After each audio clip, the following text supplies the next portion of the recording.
Bonjour. La compétitivité de l'économie nationale et l'attractivité du Sénégal dans la presse écrite de ce matin. Le chef de l'État Macky Sall fixe le cap, informe le quotidien national Le Soleil. Il insiste sur la simplification systématique et la digitalisation intégrale des procédures et formalités administratives et financières. De ce fait, le Premier ministre a ainsi appelé à tenir un conseil interministériel consacré à la relance des chemins de fer, notamment l'axe Dakar-Tambacounda et au développement des transports ferroviaires selon le journal. Parlant justement de ce Premier ministre, Direct News Quotidien l'affiche pour parler du forum de la PME sénégalaise. Le développement du secteur privé est ainsi l'un des piliers de développement inclusif et durable des économies africaines, d'après la publication Amadou Ba dans le journal, de revenir sur le plan Sénégal émergent qui a permis d'initier une nouvelle trajectoire de croissance inédite dans l'histoire de notre pays, supérieure de près de 6% entre 2014 et 2022, malgré les terribles effets de la Covid-19 en 2020 et de la crise ukrainienne. Les experts planchent sur le guichet unique et le financement de la PME. Titre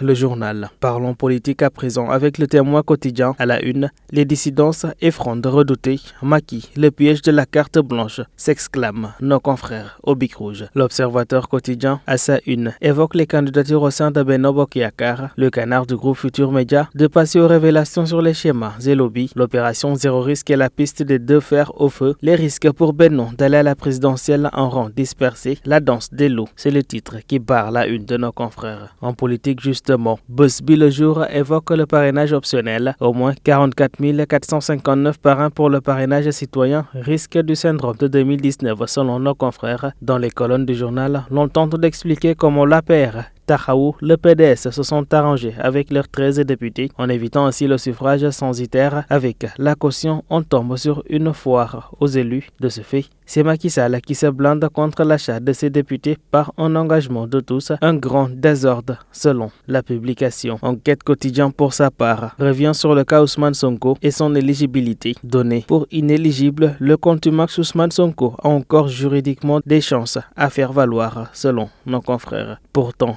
dans le cas d'Issar, les jeux sont loin d'être faits d'après nos confrères. Dans l'affaire Mame Mbaye Niang, l'on évoque deux thèses qui s'affrontent. Les jeux pas encore fait, titre la publication. À la face du peuple quotidien, Maître Branco, l'arroseur arrosé, une plainte du Quai d'Orsay contre l'avocat d'Ousmane Sonko. Selon le journal au papier bleu, l'avocat a révélé l'identité de deux fonctionnaires français travaillant au Sénégal, dénonçant leur implication dans les violences de ces dernières semaines au Sénégal. Le ministère français des Affaires étrangères l'accuse ainsi de mise en danger de ces deux personnes. La publication de poursuivre qu'une source diplomatique confirme aux Parisiens que le ministère a ainsi procédé au signalement qui s'imposait auprès des autorités compétentes après avoir pris connaissance des accusations graves et infondées portées par Maître Juan Branco et de ses récentes publications divulguant des informations de nature professionnelle visant des agents français en poste au Sénégal. Le 22 juin dernier, l'avocat avait dénoncé des crimes contre l'humanité ayant lieu au Sénégal. On termine par Libération quotidien à la reprise du Barça ou la Barsar. La publication au papier noir